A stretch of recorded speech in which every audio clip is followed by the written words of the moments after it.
എല്ലാവർക്കും ഒരിക്കൽ കൂടി ഡോണ കിച്ചണിലേക്ക് സ്വാഗതം. അപ്പം ഞാൻ ഇന്ന് തയ്യാറാക്കാൻ പോകുന്നത് ദം ചിക്കൻ ബിരിയാണിയാണ്.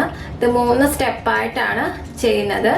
ആദ്യം ചിക്കനെ നമ്മളൊന്ന് മാരിനേഷൻ ചെയ്യും, രണ്ടാമത് റൈസ് വേവിക്കും, അതിനുശേഷം ദം ചെയ്യും.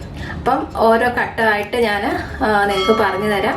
അപ്പം ആദ്യമായിട്ട് വീഡിയോ കാണുന്നവരാണെങ്കിൽ നിങ്ങൾ സബ്സ്ക്രൈബ് ബട്ടൺ പ്രസ് ചെയ്യാൻ മറക്കരുത്. തൊട്ടപ്പുറത്ത് ബെൽ ബട്ടൺ ഉണ്ട്, അത് ക്ലിക്ക് ചെയ്യുമ്പോൾ ഓൾ കിട്ടും. അപ്പം ഞാനിടുന്ന വീഡിയോസൊക്കെ നിങ്ങൾക്ക് നോട്ടിഫിക്കേഷനായിട്ട് വരികയും ചെയ്യും. ചിക്കൻ ദം ബിരിയാണി ചെയ്യാനായിട്ട് ആദ്യം നമ്മൾ ചിക്കനെ ഒന്ന് മാരിനേഷൻ ചെയ്യുകയാണ് ചെയ്യേണ്ടത്. ആദ്യത്തെ സ്റ്റെപ്പാണിത്. അപ്പം ഇത് 1 കിലോ ചിക്കൻ ഉണ്ട്. നന്നായി കഴുകി വൃത്തിയാക്കി വെച്ചിരിക്കുന്ന ചിക്കനാണ്. എൻ്റെ വെള്ളമെല്ലാം നന്നായിട്ടൊന്ന് ഊറ്റിക്കളയണം. കാരണം ആ ചിക്കനിൽ കുറെ കഴിക്കുമ്പോൾ വെള്ളം ഇറങ്ങും. അപ്പം വെള്ളത്തോടു കൂടി നമ്മൾ ഓരോ സാധനം ഇട്ടാലും അതിനോട്ട് കയറി പിടിക്കുകയില്ല. അപ്പം അതുകൊണ്ട് ചിക്കനിൽ നിന്ന് വെള്ളമെല്ലാം നന്നായിട്ട് ഊറ്റിയതിന് ശേഷം വേണം നമുക്ക് ആദ്യം ഇതിൻ്റെ മസാലയൊക്കെ ചേർത്ത് കൊടുക്കാനായിട്ട്. ഇതിനെ ഒരു മീഡിയം പീസാക്കിയാണ് കട്ട് ചെയ്ത് വെച്ചിരിക്കുന്നത്. അപ്പം ആദ്യം നമുക്ക് ആവശ്യത്തിനുള്ള ഉപ്പ് ചേർത്ത് കൊടുക്കണം. പച്ചമുളക് ഞാൻ എടുത്തിരിക്കുന്നത് 1 നാരങ്ങയാണ്. അപ്പോൾ ഇതിൻ്റെ അകത്തുനിന്ന് ഞാൻ അരമുറി നാരങ്ങയുടെ ഇങ്ങനെ ഈ ഒരു രീതിയിൽ കട്ട് ചെയ്തിട്ടുണ്ട്. അരമുറി നാരങ്ങയുടെ നീര് ഞാൻ എടുത്തിട്ടുമുണ്ട്. നാരങ്ങയും നാരങ്ങ കട്ട് ചെയ്തും കൂടെ ഇതിൻ്റെ നീരും എല്ലാം കൂടെ ചേർക്കുവാണ്. അതിന് ശേഷം ഇത് നമുക്ക് നന്നായിട്ടൊന്ന് മിക്സ് ചെയ്ത് കൊടുക്കാം. അപ്പോൾ ഇതിലേക്ക് ഉപ്പൊക്കെ യോജിക്കും. അപ്പം ഞാൻ 6 പച്ചമുളകാണ് എടുത്തിരിക്കുന്നത്. അപ്പോൾ അവരോട് എരിവിനനുസരിച്ച് പച്ചമുളക് എടുക്കുക. ഇനി ഞാൻ ചേർത്തിരിക്കുന്നത് ഇഞ്ചി വെളുത്തുള്ളി പേസ്റ്റാണ്. ഇതൊരു മീഡിയം സൈസ് ഇഞ്ചിയും 1 കുടം വെളുത്തുള്ളിയും കൂടെ മിക്സിയുടെ ജാറിൽ നന്നായിട്ട് പേസ്റ്റ് ചെയ്ത് എടുത്തേക്കുന്നതാണ്. അത് ഇതിലോട്ട് ചേർത്തിട്ടുണ്ട്. ഇനി നമുക്ക് ഇതിലേക്ക് വേണ്ടിയിട്ടുള്ള മസാല ചേർക്കാം. ഒരു 1/4 ടീസ്പൂണോളം മഞ്ഞൾപ്പൊടി ചേർക്കുവാണ്. മഞ്ഞൾപ്പൊടി കുറച്ച് ചേർത്താൽ മതി. 1/2 ടീസ്പൂണോളം മല്ലിപ്പൊടി ചേർക്കുന്നു. 1/2 ടീസ്പൂണോളം ചിക്കൻ മസാല ചേർക്കുവാണ്. 1 ടീസ്പൂണോളം ഗരം മസാല, പിന്നെ 1 ടീസ്പൂണോളം കാശ്മീരി മുളക് പൊടി ചേർത്തിട്ടുണ്ട്.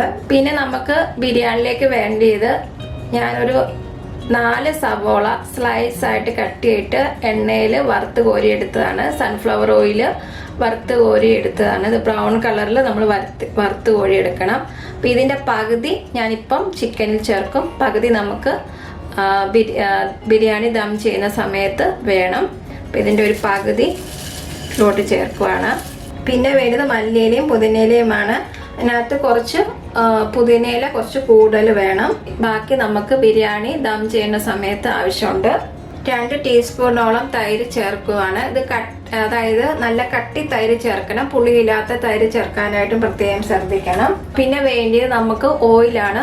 അപ്പോൾ സവാള ഫ്രൈ ചെയ്ത് വെച്ചിരിക്കുന്ന ഓയില് തണുത്തതിന് ശേഷം ഇതിലോട്ട് ചേർക്കുവാണ്. 5 ടീസ്പൂണോളം സൺഫ്ലവർ ഓയിൽ ചേർത്തിട്ടുണ്ട്. ഇനി നന്നായിട്ട് നമുക്ക് കൂട്ടി ഒന്ന് മിക്സ് ചെയ്യണം. അപ്പം ഇപ്പം നിങ്ങൾ ഇതിനകത്തൊന്ന് ഉപ്പൊക്കെ നോക്കുക. കുറവ് എന്തെങ്കിലും ഉണ്ടെങ്കിൽ ആഡ് ചെയ്യണം. ഫസ്റ്റ് സ്റ്റെപ്പ് കഴിഞ്ഞിട്ടുണ്ട്.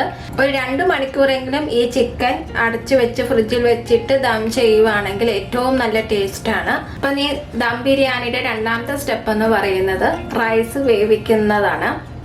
ഇത് ഞാൻ 2 കപ്പ് ബസുമതി റൈസാണ് എടുത്തിരിക്കുന്നത്. ഇത് നന്നായിട്ട് കഴിയതിന് ശേഷം അരമണിക്കൂർ കൂത്ത് വെച്ചാൽ മതി. ഒത്തിരി നേരം കൂത്ത് വെക്കണ്ട. 2 ഘട്ടമായിട്ട് വേവിച്ചിട്ട് ഊറ്റി മാറ്റുകയാണ് ചെയ്യുന്നത്. അതിന് ശേഷമാണ് നമ്മൾ ചിക്കനിലോട്ട് ഈ റൈസ് ഇട്ടിട്ടാണ് നമ്മൾ ബിരിയാണി തയ്യാറാക്കുന്നത്. 2ാം ഘട്ടം റൈസ് വേവിക്കാൻ പോവുകയാണ്. അതിനായിട്ട് ഞാൻ എടുത്തിരിക്കുന്നത് ഒരു ചെറിയ കറുവാപ്പട്ട, 2 തക്കോലം ജസ്റ്റ് ഒന്ന് പൊട്ടിച്ചു കൊടുത്തിട്ടുണ്ട്. അപ്പോഴേക്ക് അതിൻ്റെ ഏലക്കയുടെ ആ സ്മെല്ല് ഈ ഇതിലേക്ക് യോജിക്കത്തുള്ളൂ. വെള്ളത്തിൽ യോജിച്ച് ബിരിയാണിക്ക് നല്ലൊരു ഫ്ലേവർ കിട്ടാൻ വേണ്ടിയിട്ടാണ്. പിന്നെ വേണ്ടിയത് 5 ഗ്രാമ്പു 1 ലീവ്സ് എടുത്തിട്ടുണ്ട്. റൈസ് വേവിക്കുമ്പോൾ ഞാൻ ഒരു ക്യാരറ്റിൻ്റെ പകുതി ചെറുതായിട്ട് കട്ട് ചെയ്ത് വെച്ചിട്ടുണ്ട്. ഇത് വേണമെന്ന് നിർബന്ധമൊന്നുമില്ല, ഇഷ്ടമുണ്ടെങ്കിൽ ചേർത്താൽ മതി. നമുക്ക് ആദ്യം ഈ റൈസ് വേവിക്കാം. ഒരു വലിയ പാന് അടുപ്പത്ത് വെച്ചിട്ടുണ്ട്. അപ്പം ആദ്യം നമുക്ക് ഉപ്പിട്ട് കൊടുക്കാം. ഉപ്പ് ഇച്ചിരി കൂടി നിൽക്കണം, എന്നാലാണ് ആ റൈസിലേക്ക് ഉപ്പ് കറക്റ്റ് പരുവാകത്തുള്ളൂ. പിന്നെ നമുക്ക് ഓൾ സ്പൈസസ് ചേർത്ത് കൊടുക്കാം. ഒരു 2-3 മിനിറ്റ് ഈ സ്പൈസസ് ഇട്ട് ഈ വെള്ളം നന്നായിട്ട് തിളച്ചതിന് ശേഷം നമുക്ക് കഴുകി ഊറ്റി വെച്ചിരിക്കുന്ന റൈസ് ചേർത്താൽ മതി.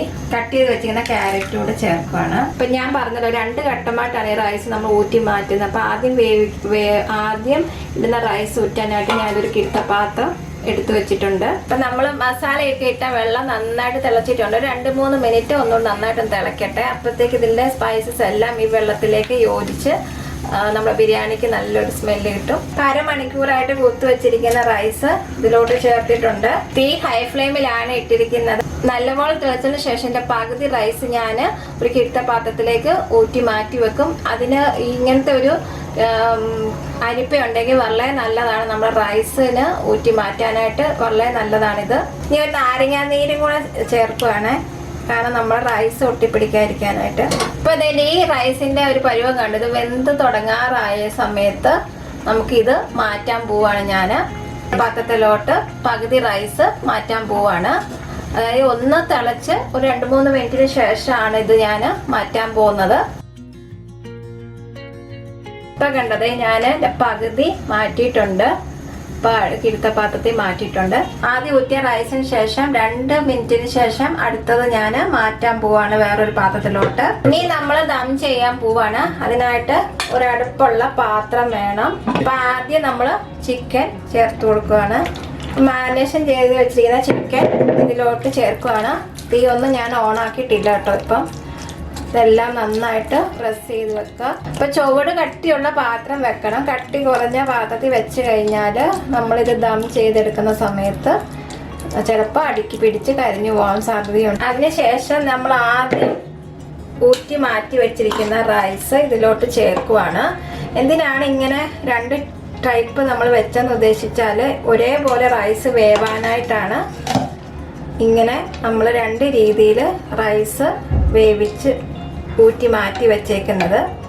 ഒരേപോലെ വേവിച്ചാൽ അടി കിടക്കുന്ന റൈസ് കൂടുതൽ സമയം വെന്തു പോവും. അപ്പോൾ നിങ്ങൾ ഒട്ടും പേടിക്കേണ്ട, ഇത് നല്ല സൂപ്പർ ബിരിയാണിയാണ്. ഗസ്റ്റൊക്കെ വരുന്ന സമയത്ത് ഇതൊന്ന് ഉണ്ടാക്കി നോക്കൂ. അടിപൊളിയായിട്ട് നല്ല സൂപ്പറായിട്ട് ചിക്കനും വേവും നല്ല ഒരു ദം ബിരിയാണിയാണ്.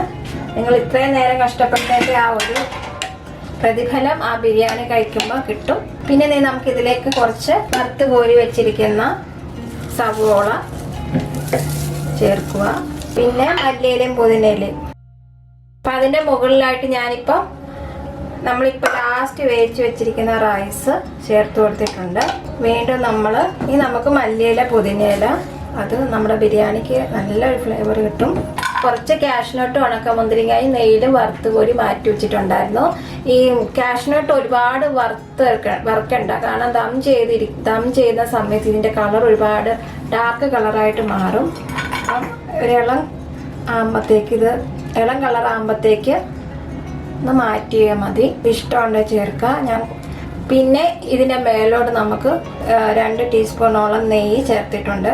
ഇനി നിങ്ങൾക്ക് നിങ്ങളുടെ കയ്യിൽ പൈനാപ്പിൾ ഒക്കെ ഉണ്ടെങ്കിൽ അത് ചേർക്കാം. അപ്പം എൻ്റെ കയ്യിൽ പൈനാപ്പിൾ ഒന്നുമില്ല, അപ്പം ഞാൻ പൈനാപ്പിളിൻ്റെ എസൻസ് ആണ് ചേർക്കുന്നത്. ഒരു ടീസ്പൂണ്. പിന്നെ ഫുഡ് കളർ നിങ്ങളുടെ കയ്യിൽ യെല്ലോയോ റെഡൊക്കെ ഉണ്ടെങ്കിൽ ചേർക്കാം. ഞാനിപ്പോൾ അതൊന്നും ചേർക്കുന്നില്ല. ആകെ ഒരു പൈനാപ്പിൾ ഫ്ലേവർ എസൻസ് മാത്രമേ ചേർക്കുന്നുള്ളൂ. പിന്നെ ഒരു കാര്യം പറയാനുള്ളത്, ഇത് ദം ചെയ്തെടുക്കാനായിട്ട് ഞാൻ ഇപ്പോൾ എടുത്തിരിക്കുന്ന മൈദ കുറച്ച് വെള്ളത്തിൽ കുഴച്ച് വെച്ചിരിക്കുകയാണ്. കുഴയ്ക്കുമ്പോൾ കുറച്ച് കൂടുതൽ കുഴയ്ക്കാനായിട്ട് ശ്രദ്ധിക്കുക. കാരണം ഇൻ കേസ് നമ്മൾ ദം എങ്ങാനും പൊട്ടി ലീക്ക് ചെയ്തിട്ടുണ്ടെങ്കിൽ ഒന്ന് ഫിറ്റ് ആക്കാൻ വേണ്ടിയിട്ട് മാത്രമാണ്. അപ്പം ആ ഒരു കാര്യം പ്രത്യേകം ശ്രദ്ധിക്കാം. വെച്ചു നമ്മളിത് അടയ്ക്കാൻ പോവാണ്. അപ്പം കറക്റ്റ് ഫിറ്റായിട്ടുള്ള പാത്രം വെക്കുവാനായിട്ട് ശ്രദ്ധിക്കുക. അപ്പം അതേ ഞാൻ മൈദമാവ് ചുറ്റി ഇത് റോളാക്കി ഇതിലെല്ലാം ഒട്ടിച്ച് വെച്ചിട്ടുണ്ട്. ഒട്ടും ഇത് ആവി പുറത്തു പോകാതിരിക്കാൻ വേണ്ടിയിട്ടാണ് ഇങ്ങനെ ചെയ്യുന്നത്. കാരണം നമ്മൾ ചിക്കൻ നമ്മൾ കുക്ക് ചെയ്യാതെയാണ് അടി വെച്ചിരിക്കുന്നത്. പിന്നെ ഇതിൻ്റെ മേളിലൊക്കെ കിഴുത്തുള്ള ഇടത്തെല്ലാം നമ്മളിങ്ങനെ മൈദയോ അല്ലെങ്കിൽ ഇതിന് പകരം നിങ്ങൾ ഗോതമ്പ് പൊടിയോ വേണമെങ്കിലും ചെയ്യാം. നമ്മൾ ഒട്ടിച്ചിട്ടെല്ലാം ഉണ്ട്. ഇനി ഞാൻ ഇതൊരു മീഡിയം തീയിൽ ഇപ്പം ആദ്യം തീ വെച്ചിട്ടുണ്ട്. ഇതാദ്യം ഇതിൻ്റെ ഇത് മേൽഭാഗത്തൊക്കെ നല്ലൊരു ചൂടായി വന്നതിന് ശേഷം പ്രീഹീറ്റ് ചെയ്തിരിക്കുന്ന ദോശക്കല്ലിൻ്റെ മേലോട്ട് നമ്മൾ ദം വെച്ചിരിക്കുന്ന പാത്രം വെക്കാൻ പോവാണ്. അത് ചെറുതീയിൽ 45 മിനിറ്റ്സിന് ശേഷം വെക്കണം. അതിനുശേഷം ഒരു 10 മിനിറ്റിന് ശേഷം മാത്രമേ നിങ്ങൾ ഓപ്പൺ ചെയ്ത് നോക്കാവുള്ളൂ. ഇപ്പോൾ ഇതേ ഞാൻ ദമ്മ് പൊട്ടിച്ചിട്ട് പാത്രത്തിലാക്കി വെച്ചിരിക്കുന്നതാണ്. അതുകൊണ്ട് ചിക്കൻ വളരെ നൈസായിട്ട് നല്ല സോഫ്റ്റായിട്ട് വെന്തിട്ടുണ്ട്. അപ്പം നിങ്ങൾ ചെറു തീയിൽ തന്നെ വെക്കാനായിട്ട് പ്രത്യേകം ശ്രദ്ധിക്കണം. വീഡിയോ കാണുന്നവർ സ്കിപ്പ് ചെയ്യാതെ പൂർണ്ണമായിട്ട് കണ്ടാൽ മാത്രമേ ഞാൻ ഈ പറയുന്ന രീതിയിൽ നിങ്ങൾക്കും ഇതുപോലെ അടിപൊളി ആയിട്ട് ചിക്കൻ ബിരിയാണി തയ്യാറാക്കാൻ പറ്റുകയുള്ളൂ. അതിനുശേഷം നിങ്ങൾ കമൻറ്റ് ഇടുക. എന്തെങ്കിലും ഡൗട്ട് ഉണ്ടെങ്കിൽ കമൻറ്റ് ബോക്സിൽ എഴുതുക. തീർച്ചയായിട്ടും ഞാൻ അതിന് മറുപടി പറയുന്നതായിരിക്കും. ഇതുപോലത്തെ നല്ല റെസിപ്പി ആയിട്ട് വരുന്നത് വരെ നന്ദി, നമസ്കാരം. Thank you.